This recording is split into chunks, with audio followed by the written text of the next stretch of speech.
Igitondo cyiza bene data inshuti bakunze b'ikiganiro ukuri kw'ijambo ry'Imana, tubanje kubasuhuza mu izina rya Yesu. Turabifuriza amahoro ya Kristo kugira ngo abe muri mwebwe agwiriye. Imana yo mu ijuru ibahe umugisha mu izina rya Yesu. Yubasuhuza, nitwa Pastor Francis Rukundo, umushumba mu itorero rya Apostles and Prophets Church, dukorera umurimo w'Imana Nyerenye. Nimo ndavuga ngo Imana yo mu ijuru ibagirire neza. Ni ubuntu butangaje, ni ubuntu kuba Imana yabukesheje amahoro. Uyu munsi turaganira ku mutwe w'ijambo uvuga ngo Yesu yirukana abadayimoni benshi mu muntu. Yesu yirukana abadayimoni benshi mu muntu. Ni igitangaza kuko Yesu agiye kubikora. Reka mbabwire, ijambo ry'Imana ni rizima. Ikindi, Yesu yarazutse, ni muzima, yicaye iburyo bw'Imana Data. Niba ijambo ry'Imana rivuga ngo Yesu yirukana abadayimoni benshi mu muntu, ndagira ngo bikubere nk'uko wizeye. Reka dusenge twinjire mu ijambo ry'Imana. Data mwiza, mu izina rya Yesu tuguhaye icyubahiro kuko uri umwami. Tuguhaye icyubahiro kuko uri iburyo bw'Imana Data. Tuguhaye icyubahiro kuko wanesheje urupfu n'ikuzimu. Tuguhaye icyubahiro kuko wambuye Satani imfunguzo z'ubwami. Tuguhaye icyubahiro kuko wageze i Betaniya Lazaro akazuka. Tuguhaye icyubahiro we wageze mu mudugudu w'Inayini wari uri mu kiriba akaba muzima. Haleluya. Tuguhaye icyubahiro Alpha na Omega. Turakwakiriye, tuguhaye ikaze mu izina rya Yesu. Iyi mikoro ntaba ari jye uvuga, ahubwo ari we wivugira. Ivuganire n'ubwoko bwawe mu izina ry'umucunguzi wacu Yesu Kristo. Nakiriye imbaraga zawe, nakiriye amavuta y'Umwuka Wera. Ube inyuma y'ijambo ryawe kurikomeresha ibimenyetso n'ibitangaza nk'uko wadusezeranije. Ni mu izina rya Yesu Kristo umukiza wacu. Amen. Amen. Amen. Oh, haleluya. Ndumva mfashijwe kandi tutaragira icyo tuvuga. Reka dusome muri Luka ibice 8, turahera ku murongo wa 26. Umutwe w'ijambo uravuga ngo yirukana abadayimoni benshi mu muntu. Yirukana abadayimoni benshi mu muntu. Hari umuntu urimo abadayimoni uyu munsi muri iki gitondo Yesu ashaka kubohora. Uwo muntu Yesu yagendereye, yaba umwe baba benshi. Ikindeba ni ukuvuga icyo Yesu yashyize ku mutima wanjye. Uyu munsi rero hari umuntu Yesu agiye kwirukanamo abadayimoni. Birakorwa wumva ijambo ry'Imana, birakorwa wumva uko dusoma icyanditswe, birakorwa wumva uko dusobanura ijambo, ndetse nuko turi busengere abarwayi mu kanya. Nk'uko dufite ubuhamya bwa benshi umwami Yesu yakijije ubushize, tuvuga ijambo ry'Imana, umuntu abadayimoni bakavayo bagahaguruka mu muntu, icyari cyicaye mu muntu kikavayo. Ni nako uyu munsi Yesu ari bubigenze ndetse kurushaho. Amen. Dusome mu izina rya Yesu. Nuko bafata hakurya mu gihugu cy'Abagadaleni, yego, giteganye n'i Galilaya. Yomotse imusozi umuntu utewe n'abadayimoni wavuye mu mudugudu, ahura nawe. Ahura na Yesu. Uwo yari amaze iminsi myinshi yambaye ubusa. Nta nzu yabagamo, ahubwo yabaga mu mva. Abonye Yesu arataka, amwikubita imbere avuga ijwi rirenga ati, duhuriye he Yesu, mwana w'Imana isumba byose? Irekerera Imana igumugisha. Haleluya. Amen. Bibiliya itubwiye ijambo rikomeye, ariko dufite umutwe w'ijambo uvuga ngo yirukana abadayimoni benshi mu muntu. Ndagira ngo nibaze ikibazo. Ese wowe uduteze amatwi, wemera ko mu muntu habamo abadayimoni benshi? Hashobora kubamo abadayimoni benshi? Ese wiyemera ko Yesu iyo abirukanyemo umuntu ashobora kubaho hatarimo abadayimoni? Ntabwo twavuga ngo yirukana abadayimoni benshi mu muntu tutarerekana ko bishoboka ko mu muntu habamo abadayimoni, kandi bishoboka ko mu muntu havamo abadayimoni. Yego. Ubundi Bibiliya iravuga ngo ntimuzi yuko imibiri yanyu ari insengero z'umwuka uba muri mwe. Mu yandi magambo, muri inzu y'umwuka, muri inzu y'Imana, muri urusengero rwa Kristo. Niba Imana yararemye umuntu ariko ikamurema nk'inzu yayo, ushobora kuba ubuturo bwera mu kinyarwanda cyiza waba n'ubuturo butera cyangwa se bwirabura cyangwa bw'umwijima. Umuntu wambaye umubiri ni inzu. Nigeze kwitegereza abantu, ukuntu abantu twubaka amazu bitandukanye mu buryo butandukanye. Umuntu akabigiye umuntu yubaka inzu agahita yikinga yuzurizaho ahita anayitaha, ariko hakaba n'igihe usanga mu mudugudu mu mujyi ahantu hari inzu cyangwa ibizu bitabamo abantu. Inzu bwite yubakiwe kubamo abantu, ariko hari inzu nyinshi ubona mu gice mutuyemo zitarimo abantu, ariko wakwinjiramo ugasanga nk'ubucurama burimo, ubucurama bwaragezemo, nyamara agacurama si umuntu, n'ubwo iyo nzu yubakiwe kubamo abantu. Wajya kwitegereza ukabona hari n'ibindi bisimba bishobora kugira gutya bigatahamo. Rimwe na rimwe ugasanga ya nzu n'abajura bashobora kuyiraramo, nyamara itari yaragenewe ibyo ngibyo. Ariko nanone amaherezo ikazagira gute? Ikazatahwamo na nyiri ukuyubaka cyangwa se n'abakodesha cyangwa n'abantu. Ibyo rero ni nabyo bikwereka yuko nubwo umuntu ari inzu y'Imana, ariko hari igihe umuntu nanone aba adatuwemo n'Imana. Atari uko yenda Imana itabishaka kumuturamo, ahubwo bishoboka yuko yatewe akijirwamo n'ibindi bitari bigenewe kubamo. Iyo umuntu adatuwemo n'Imana cyangwa atari ubuturo bwera, cyangwa reka tuvuge n'umuntu utarakizwa ngo yakira agakiza, noneho uretse no kwakira agakiza, burya agakiza n'urugendo. Ushobora kwakira agakiza ariko ukaba utarabohoka. Umuntu ashobora kuba yaranakiriye agakiza mu minsi yashize ariko akaba atarabohoka neza, atarakorerwa deliverance. Mu yandi magambo, mu mubiri w'uyu muntu hashobora kuba hatuyemo ibindi bitari Imana. Birashoboka 100% ko umuntu yaba ari aho yararemewe kuba inzu y'Imana ariko Imana itaratura mu nzu yayo. Nk'uko umuntu ashobora kubaka inzu ye ariko ugasanga ubucurama bwayitashyemo, nyamara nawe akeneye kuyibamo atarayinjiramo. Ni ibihe bimenyetso byerekana ko mu muntu harimo abadayimoni?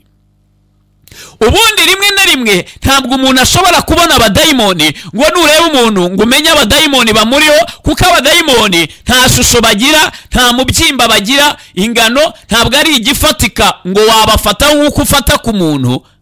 Ariko tubona imirimo yabo bakora mu bantu.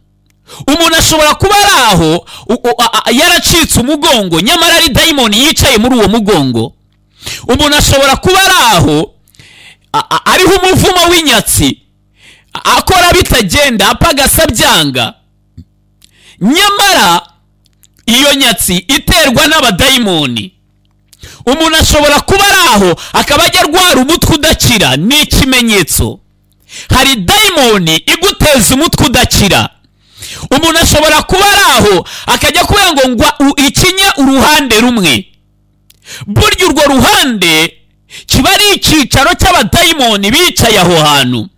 Umuntu ashobora no kuba akubwira ngo iyo mbyutse nkaguruka nshobora kujya guhagarara nkumva ibinya, nkumva ndasa nk'ukandagiye ku mahwa, kandi nta mahwa ahari, ahubwo ari ikindi kimenyetso cyerekana ko uwo muntu mu mubiri we nyamara haba harimo abadayimoni.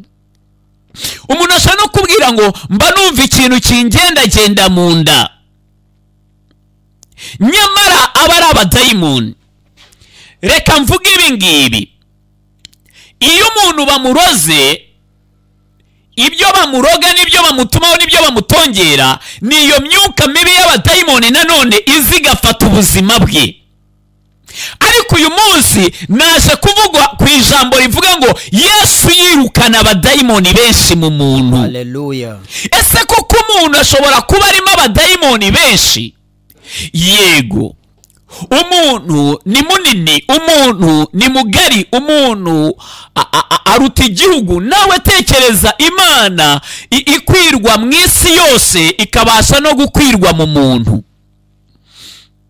Uyu muntu twasomaga Yesu yamwirukanyemo ngo abadayimoni benshi cyane. Birashoboka ko bamwe bari bicaye mu mutwe, birashoboka ko abandi bari bicaye mu mugongo, birashoboka ko abandi bari bicaye mu nda, birashoboka ko abandi bari bicaye mu gituza cyangwa mu mbavu, birashoboka ko abandi bari bicaye mu maboko cyangwa mu maguru. Sinzi wowe unteze amatwi niba ko kuboho utabohotse, utarabohoka 100%, reka mbyite gutyo, niba ko kuboshye wowe abadayimoni bicaye he? Ariko ndakubwira ngo Yesu azaha abadayimoni bicaye. Haleluya. Niba bicaye mu mubiri wawe, Yesu ntayoba, umwuka w'Imana ntayoba, imbaraga z'Imana ntiziyoba, ntizihusha. Mvuga aya magambo zirakumanukira, ndavuga imbaraga z'Imana. Imbaraga z'Imana ziramanuka, mavuta y'umwuka wera gutwikire, imbaraga z'Imana zinjira ari umuriro, ziravumbura buri dayimoni aho iri hose, iravayo. Haleluya. Vuga aya magambo nari ngirimo kutondagura, kuvuga bimwe mu bimenyetso byerekana ko umubiri w'umuntu uriho abadayimoni. Umuntu ashobora kuba ari aho ngaho agakubitwa n'umusonga, akajya yumva umusonga umwiba, umusonga, ikintu kiba cyarabaye nk'igisongo cyangwa nk'umusonga ahantu mu rubavu. Nigeze kuganira n'umuntu arambwira ngo mba numva mfite nk'umushyo mu nda, umushyo, inkota. Undi nawe yigeze kumbwira ati mba numva nsa nk'uwicariye igisongo. Ari ibintu bamutongereye. Abarozi bo hari ukuntu batongera n'ibindi bintu, bagagutongera ibintu bimeze nk'urusenda. Ubundi umuntu akakubwira ngo mba numva ari nk'amacupa, bisa nkaho bagutongereye bimeze nk'amacupa. Uyu munsi naje ngabye igitero mu izina rya Yesu, hejuru y'imbaraga z'umwijima zari zibasha ubugingo bwawe, zari zibasha umubiri wawe. Ndakubwira ngo Yesu Kristo uko yarejo n'uyu munsi niko ari. Uko yirukanye abadayimoni benshi mu muntu, n'uyu munsi niko yakwirukana abadayimoni benshi mu muntu. Haleluya. Shobora kuba wari waraye nabi, ariko ndakubwira ngo nta joro ridacya, niri rirakeye. Hari abantu Yesu yaje gutabara muri iki gitondo. Nivugira ibyo ngibyo, umuntu ashobora no kuba akakubwira ngo mba numva mu bitugu byanjye ndemerewe, haremerewe, wajya ngo hari urusyo banteretse mu bitugu. Umuntu aherutse kumbwira, arambwira ngo mu nda yanjye mba numva hameze nk'harimo ikibuye, ibuye ngo wajya ngo harimo ibuye, hagakanda kumva ntabwo ababara cyane, ko kumva araremerewe, aragugaraye ukuntu harimo ikintu kimeze nk'ikibuye, akajya akanda akacyumva. Ndababwira ko Yesu ari umwami. Amina. Ndababwira ko Yesu Kristo ari muzima. Haleluya. Ndababwira ko Yesu yabacunguye. Ndababwira ko inkoni n'imibyimba ari by'abakirisha. Ndababwira ko yashenjaguye gukiranirwa kwanyu. Ndababwira ko igihano kimwe kibahesha amahoro cyari kuri Yesu. Niba wari ubuze amahoro, ndagutangariza ko igihano kiguhesha amahoro cyari kuri Yesu. Iki gitondo wakira amahoro aturuka ku mwami. Haleluya.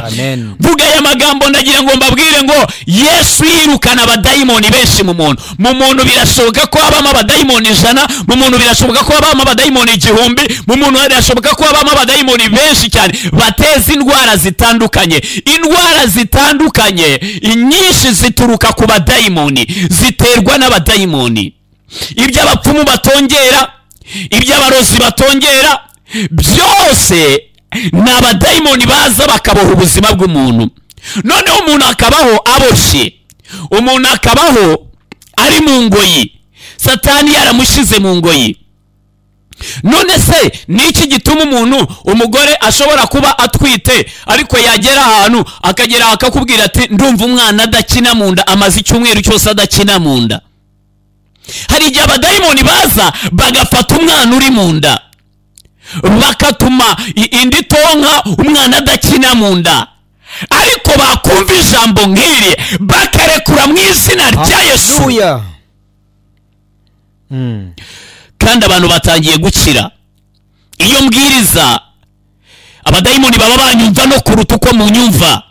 Imyuka yicaye mu ngingo zawe iranyumva kuruta uko unyumva. Reka nkubwire ngo buri kintu cyose kikuboshye na buri dayimoni yose iri ku buzima bwawe ifite amatwi. abadayimoni barimo barumva, kandi ijambo ry'Imana ni umuriro. Ndimo ndabasukaho umuriro w'Umwuka Wera, ndimo ndabasukaho umuriro, kuko ijambo ari umuriro. Buri dayimoni aho irimo irashya, byicaye mu mugongo birimo birashya, byicaye mu mbavu birimo birashya, byicaye mu gituza birimo birashya, byicaye mu mugongo mu bitugu birimo birashya, ibyafashe umutwe birimo birashya. Buri dayimoni aho iri hose yabuze amahoro, kuko ijambo ry'Imana ni inkota kandi ni umuriro, irasogota kandi iratwika mu izina rya Yesu. Niba wazamuye kwizera tukaba turi kumwe mu ijambo, ugiye kumva ibintu bidasanzwe. Nibwo urimenye ko ijambo ry'Imana ari rizima, ni nabwo uri bumenye ko Yesu Kristo uko yarareje ayo umunsi ariko ari, ndetse ariko azahora iteka ryose. Ndimo ndakwibwira ngo Yesu yirukana abadayimoni benshi mu muntu. Umuntu ashobora kuba araho akaba ari umukobwa ariko ahora apfusha ubukwe, nyamara uwo muntu akaba aboshye ariko atabizi, cyangwa se abantu batabyemera.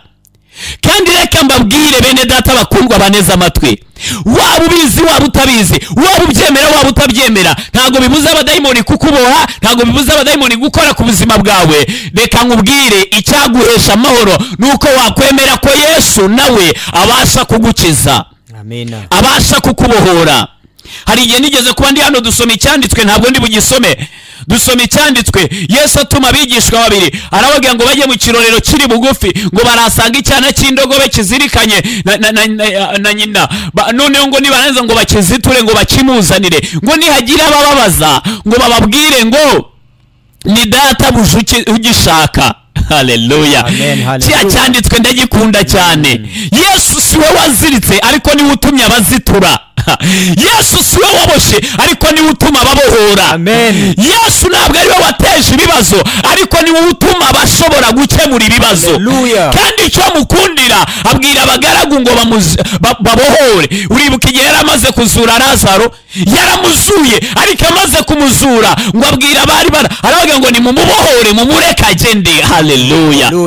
Mu yandi magambo, abagaragu bari baraho, abagaragu ba Yesu, abakozi b'Imana nibo babohoye Lazaro. Nubwo Yesu yamuzuye ariko yarategetse, iyo yategetse biraba, iyo yavuze biraba. Niwe jambo. Niba uyu munsi atubwira ngo yirukana abadayimoni benshi mu muntu, ibi nibyo bigiye kuba muri iki gitondo. Ndatangazwa nuko bigiye kuba, ndatangazwa nuko abantu benshi bagiye kwakira imbaraga z'Imana zibohora abantu, zikiza abantu.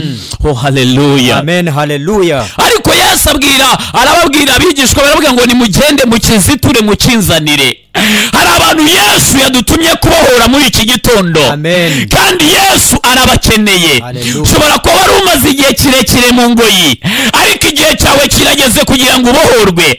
Reka mbabwire, ingamba zo kwirinda korona ntabwo zibuza kubohoka, ntabwo zibuza Yesu gukora, ntabwo gushyiramo metero. Noneho turi muri metero se ni ibirometero, ariko Yesu ni umwami. Ni Imana izi gukorera kure na bugufi, ni Imana ya hafi na kure. Mu izina rya Yesu ndatangaza imbaraga z'Imana ngo zimanukire ubugingo bwawe, iri jambo rigukorerweho. Reka noneho twinjire neza muri iki cyanditswe. Bibiliya iravuga ngo nuko bafata hakurya mu gihugu cy'Abagadalene giteganye n'i Galilaya, yomotse imusozi umuntu utewe n'abadayimoni. Umuntu wari utewe n'abadayimoni. Urumva ko abadayimoni bari baramuteye ari benshi. Bashobora gutera umuntu bakamuteza ibisazi, bashobora gutera umuntu bakamuteza ubugumba. Burya n'ubugumba n'abadayimoni baba barafashe inda, baba barazibye inda. Ariko mu izina rya Yesu, niba wizeye kandi waneze amatwi, ndazibura iyo nda muri aka kanya. Ndayizibura mu izina rya Yesu Kristo w'i Nazareti. Urubyaro ni umugisha. Ntabwo Imana yakwima umugisha, ahubwo abadayimoni nibo bashobora kuza bakazibinda bagamije kukuriganya umugisha Imana yakugeneye. Ariko mu izina rya Yesu, Imana iguha urubyaro. Nari ndimo mvuga ngo abadayimoni bashobora kuza bakazirinda bagateza ubugumba, ariko Yesu yahagera agakiza ubugumba. Abadayimoni bashobora kuhagera bakaboha umuntu bagamije kugira ngo azagwe kwishiga, azapfa adashatse, ariko Yesu yahagera akamubohora, wa muntu agashaka nawe akagira urugo, n'izo nyuro zikavaho cyane. Yesu akaguhindurira izina, Yesu akagutabara. Ndavuga Yesu w'i Nazareti. Muri ibi bihe ndashaka kuvuga Yesu w'i Nazareti, kubera ko hari izindi nyigisho ziza zitubwira ibindi, ugasanga ni inyigisho zakabaye ari z'ijambo ry'Imana, ariko ugasanga rimwe na rimwe ntabwo zibanda ku mwami w'abami, ntabwo zivuga Yesu wabambwe, ntabwo zivuga Yesu wazutse. Ariko ndababwira ngo ni intare yo mu muryango wa Yuda, ni igishyitsi cya Dawidi. Iyo yahageze ahindura ibintu. Yageze i Betani ibyariciriye abihindura igitaramo. Igiterane kiratangira, abantu bahimbaza Imana. Imana izuye Lazaro bose barayimbaza. Abantu bashobora kuvuza impundu bakavuza n'akaruru, kubera ko Yesu akoze ibitangaza.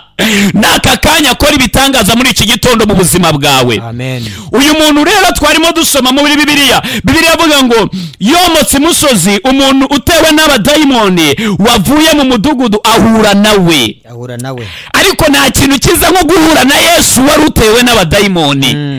Icyo nitayeho, sinitayeho mwahurira, mushobora guhurira mu ijambo, ariko uyu bahuriye no mu muhanda. Muri iki gihe Yesu duhurira nawe mu ijambo, duhurira nawe mu ijambo ry'Imana. Hari igihe umuntu yigisha wajya kumva ijambo ryuzuye imbaraga za Yesu. Oh, haleluya. Uyu mugabo umaze igihe yarananiwe kubaka urugo, ashobora guhura na Yesu mu ijambo muri iki gitondo. Uyu mugore wari warabaye ingumba, nawe yahura na Yesu mu ijambo muri iki gitondo. Bibiliya rero itubwiye undi muntu wahuye na Yesu, aba yaraho aboshywe, arushe, ababaye, ari mu nzira hano, agiye kubona Yesu yaza amugemyemo.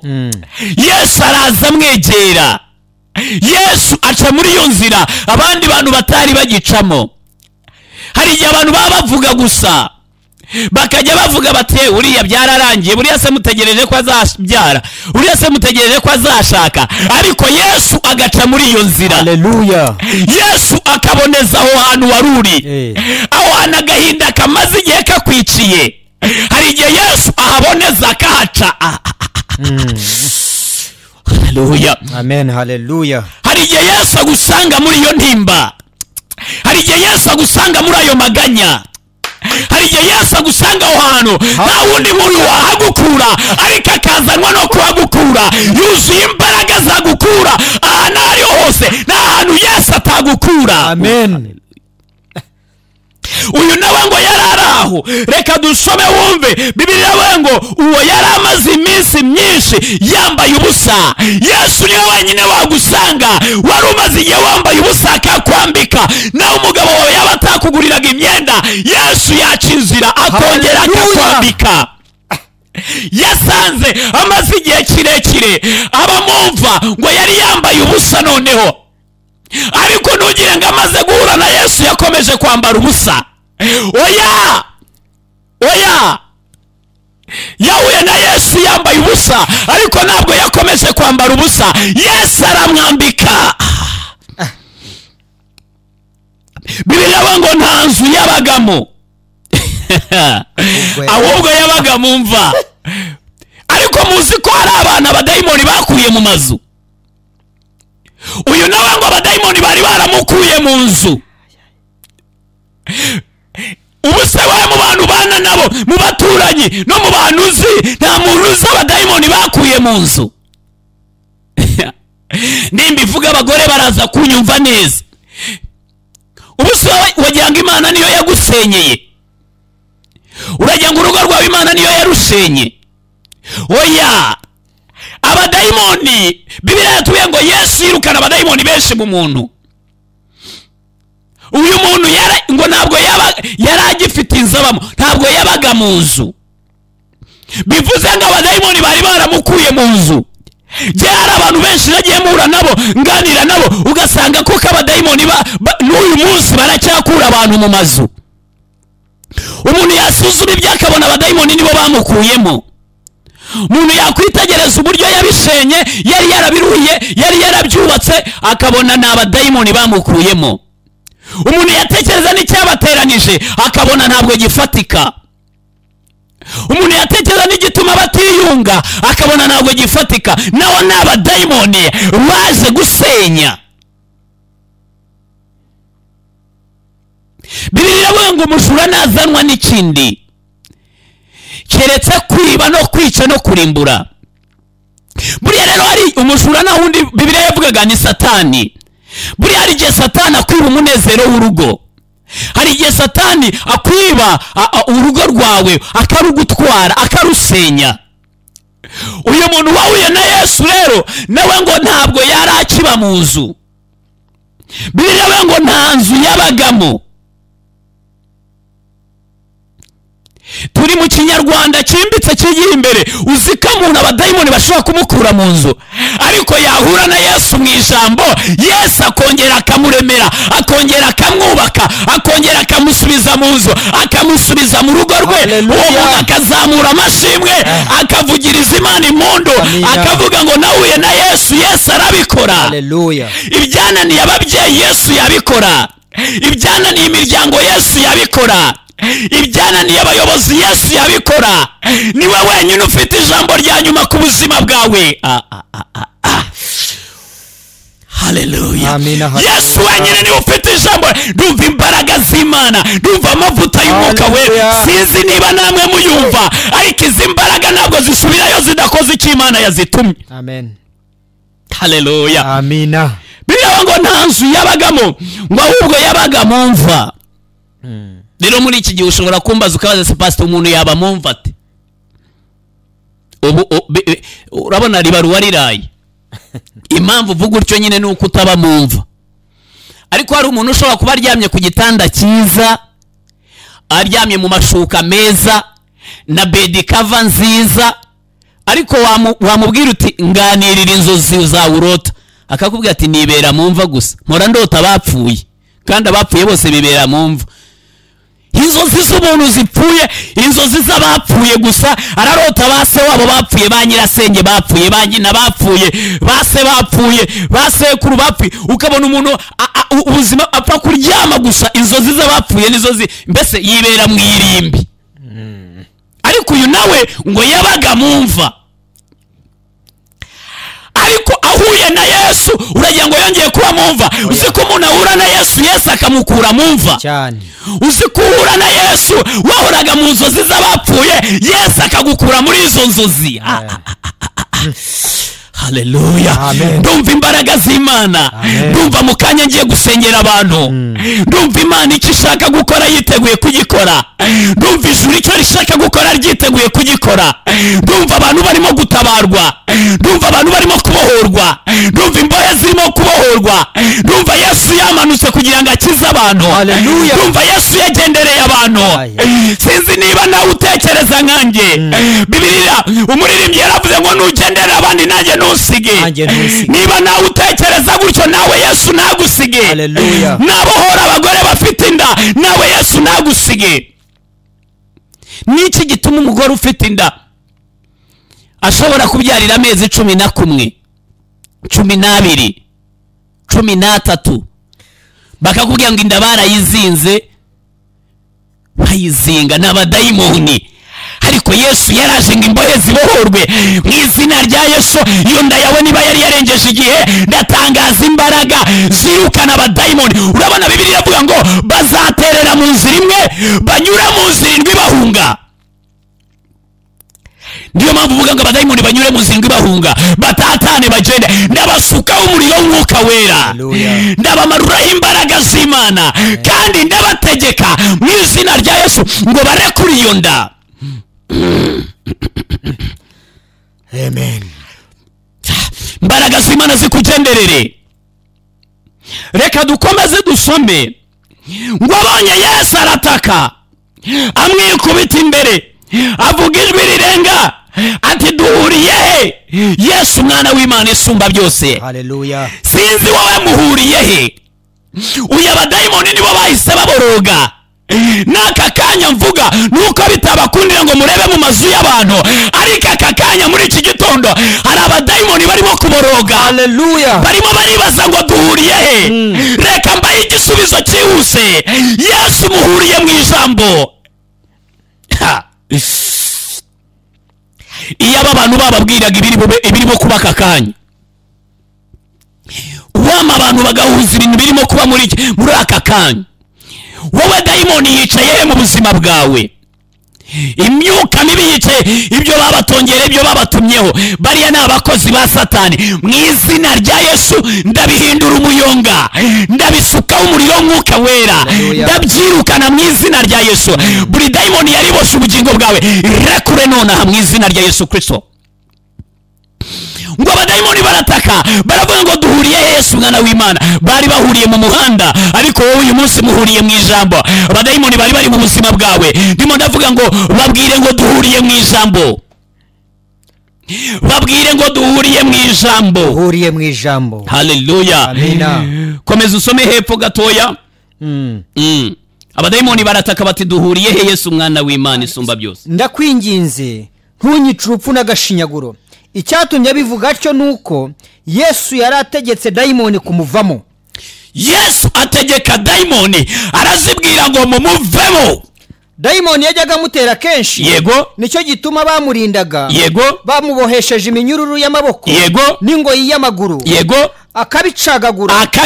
Dayimoni akamwirukana mu butayu. Dayimoni akamwirukana mu butayu. Hari abantu babayeho wabitegereza ukabona basa nk'abatagira aho baba. Barafashwe n'umwuka na dayimoni ibazerereza, reka mbyite kubazerereza.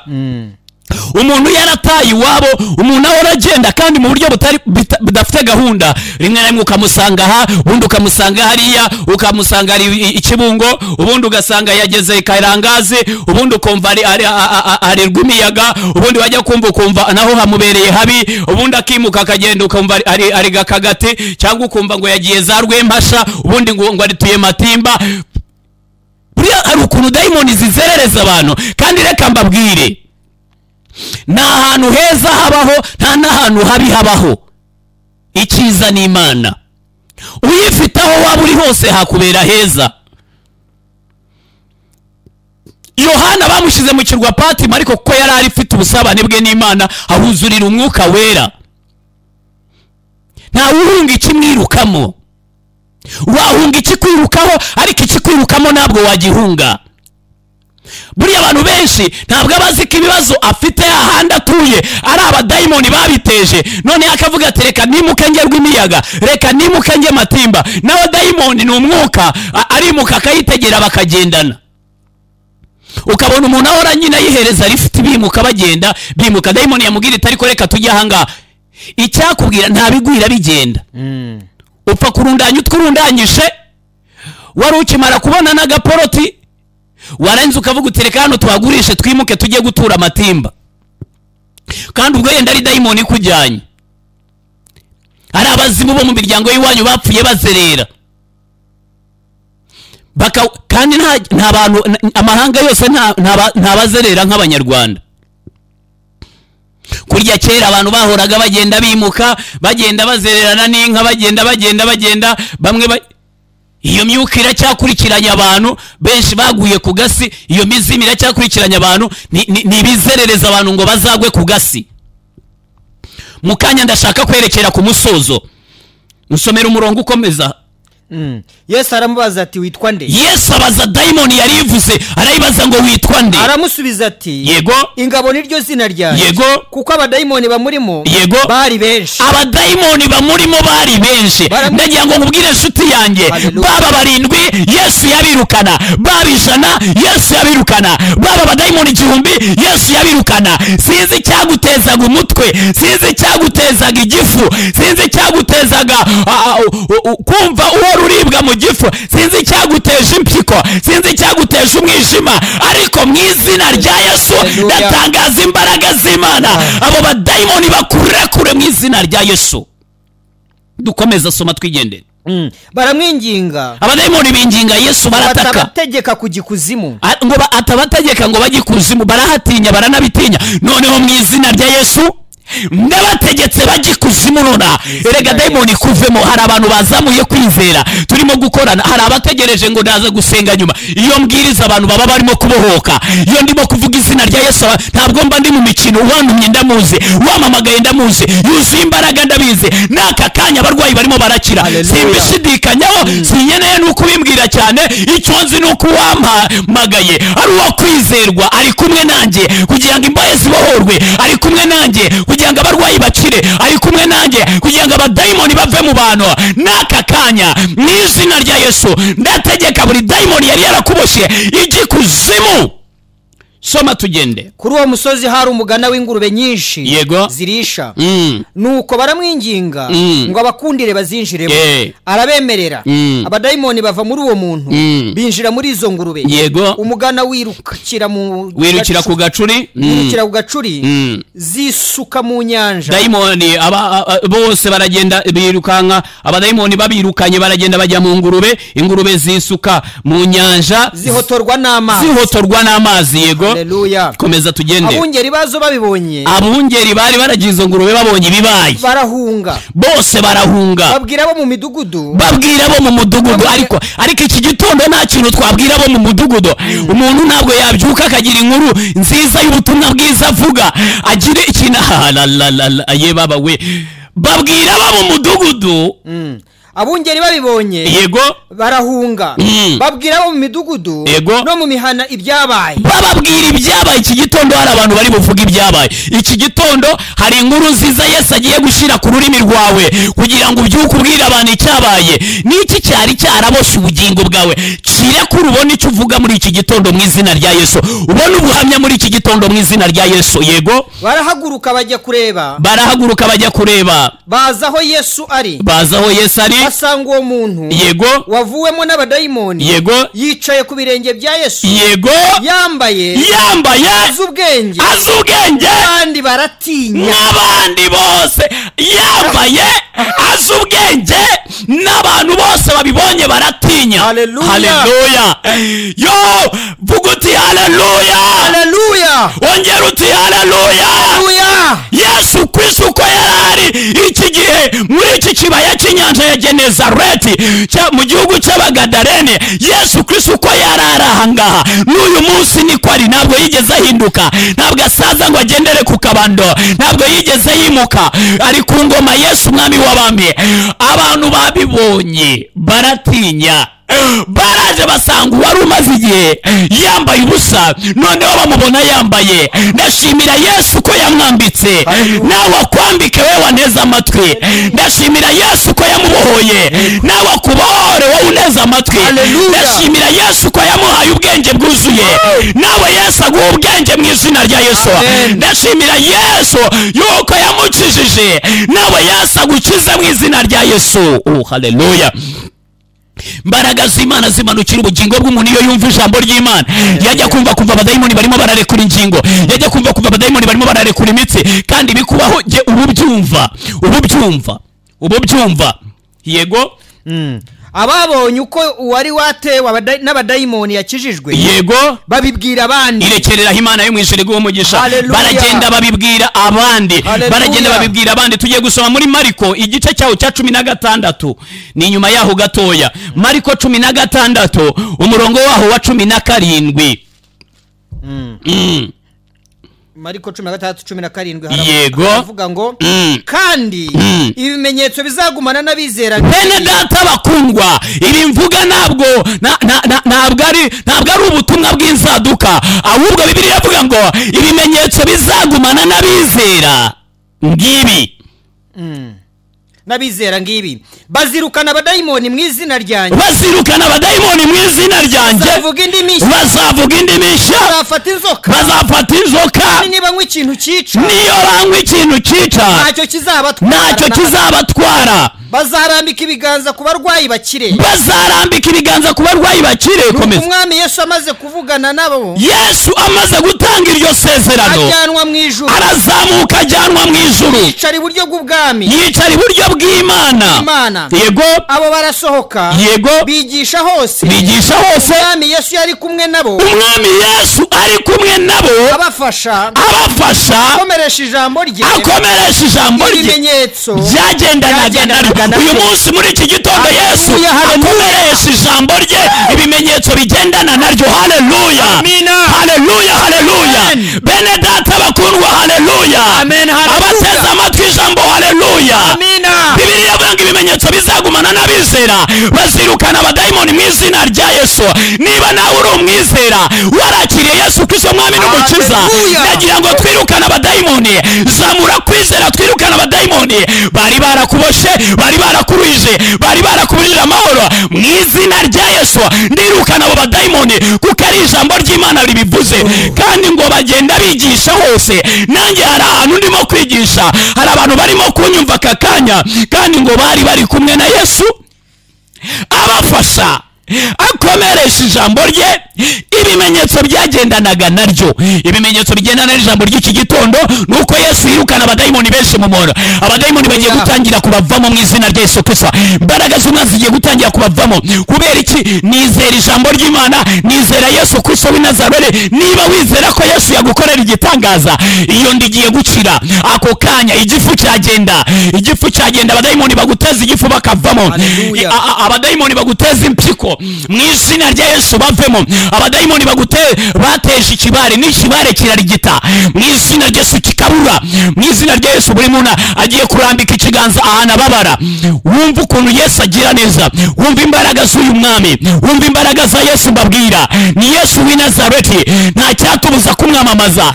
abavuga puridansi barayivuga, abavuga mitsingi nabo bakazamamaza, abavuga ibya pirimusi nabo barabivuga, hari n'abamamaza inzitiramibu, hari n'abandi bamamaza ibindi, ariko jyewe nzamamaza Yesu w'i Nazareti. nzavuga kugira neza kw'Imana, nzavuga kugira neza k'umwami w'abami. nzababwira ko yababambiwe, nzababwira ko bashaka. yaravuze ngo mwese abarushe n'abaremerewe nimuze musange ndabaruhura. mwemere kuba abagaragu banjye, munyigireho, kuko umutwaro wanjye utaremereye. hari umutwaro Yesu yatwikoreje, ariko hari n'umutwaro yadutuye. Yesu agukuraho umutwaro abadayimoni bakwikoreje, yarangiza akakuruhura. yaravuze ngo mwese abarushe n'abaremerewe nimuze musange ndabaruhura. muri iki gitondo abarushe n'abaremerewe Yesu arabaruhura. muri iki gitondo abarushe n'abaremerewe Yesu arababohora. muri iki gitondo yabarushe n'abaremerewe Yesu arabakiza. hari ihumure, hari amahoro, hari umunezero Yesu atanga. ntabwo atanga nk'uko ab'isi batanga. niyo mpamvu mubwira ngo akira imbaraga z'Imana zibohora ubuzima bwawe, zibohora ubugingo bwawe, zikiza ubuzima bwawe. ndakira umuriro w'umwuka wera. rambika ikiganza ku ndwara yawe, rambika ikiganza ahantu babara, mu izina rya Yesu Kristo ngusengere. aya magambo mvuga yasubiremo, vuga uti mwami Yesu, vuga uti ni wowe nizeye, ni wowe niringiye, ni wowe nakiriye, kandi nunkiza ni wowe nzashima, nzagushimira imbere y'abakomeye, imbere y'iteraniro. mushimire kugira neza kwawe n'imirimo itangaje wakoze. nciye buri sezerano ababyeyi n'imiryango bagiranye na Satani, amasezerano yose yo kwa Satani yankurikiranaga ndayaciye, nyacishije amaraso ya Yesu. nakiriye imbaraga z'Imana zimbohore. subiramo ngo nakiriye imbaraga z'Imana zimbohore, nakiriye imbaraga z'Imana zinkize, mu izina rya Yesu w'i Nazareti. amen. rambika ikiganza ahantu babara, mu izina rya Yesu ngusengere. data wera, mu izina rya Yesu Kristo w'i Nazareti, ndagushimiye ko maze kuvuga ijambo ryawe. ijambo ryawe ni rizima, ijambo ijambo ryawe rirakiza, ijambo ryawe rirabohora. Abazamuye kwizera kwabo mwami bakaba bafite ikimenyetso bakoze cyo kwizera, yabarambitse ikiganza aho yababaraga, ndatangaza gukira buri ndwara yose mu izina rya Yesu Kristo. Ndatangaza gukira, imbaraga zibohora, imbaraga zikiza zimanukira ubuzima bwawe mu izina rya Yesu Kristo w'i Nazareti. Wakire gukira, ndirukana buri dayimoni mu izina rya Yesu Kristo. Dayimoni mugende, muve mu buzima bw'abana b'Imana, murekure ubugingo bwabo, murekure ubuzima bwabo, murekure ubugingo bwabo mu izina rya Yesu w'i Nazareti. Buri muntu arambitse ikiganza, ndahatura umuriro w'Umwuka Wera, ndahatura umuriro utwika, abadayimoni batangire gusha, imbaraga za Satani zishe, imbaraga zikuzimu zibona umuriro, abadayimoni batangiye kubona umuriro mu izina rya Yesu w'i Nazareti. Umuriro wake, umuriro wake, umuriro wake, abadayimoni mushe mu izina rya Yesu w'i Nazareti. Mutsindwe n'amaraso Yesu, mutsindwe n'umusaraba wa Yesu, mutsindwe n'imbaraga z'Imana. Ndabohora inda mu izina rya Yesu zari ziboshe, izo bamanitse ndazimanura, izo bateze ndazitegurura, izo bazinze ndazizingura, izo bahiritse ndazigarura mu izina rya Yesu w'i Nazareti. Ndategeka amarozi yose ashe, ndabihindura umuyonga mu izina rya Yesu Kristo umwana w'intama w'Imana. Ndakira imbaraga zikiza, ndakira imbaraga zibohora, ndategeka ibyari mu nda ngo bivemo mu izina rya Yesu Kristo w'i Nazareti. Buri dayimoni yari yaricaye mu nda, yicaye mu kiziba cy'inda, yicaye mu nda ibyara, yicaye mu nda mu izina rya Yesu w'i Nazareti. Buri dayimoni rekure mu izina rya Yesu, ibimeze nk'amacumu mu nda bivemo mu izina rya Yesu Kristo w'i Nazareti. Ibyacaga umugongo, ndategeka buri cyuka cyicaye mu mugongo, dayimoni tsindwa n'amaraso Yesu mu izina rya Yesu. Dayimoni bari barateje umutwe, umuntu wari urwaye umutwe udakira, ndategetse mu izina rya Yesu, wakire gukira. Yesu akubohore, imbaraga zikiza zimanukira ubuzima bwawe, zimanukira ubugingo bwawe mu izina rya Yesu Kristo w'i Nazareti. Ndakira imbaraga zibohora, ndakira imbaraga zikiza, ndakira amavuta y'Umwuka Wera akureho uburetwa bwose. Bibiliya iravuga ngo uburetwa buzamarwa no gusigwa, uburetwa bwari buri kuri ku bugingo bwawe bumarwe no gusigwa mu izina rya Yesu Kristo w'i Nazareti. Amen, amen, amen.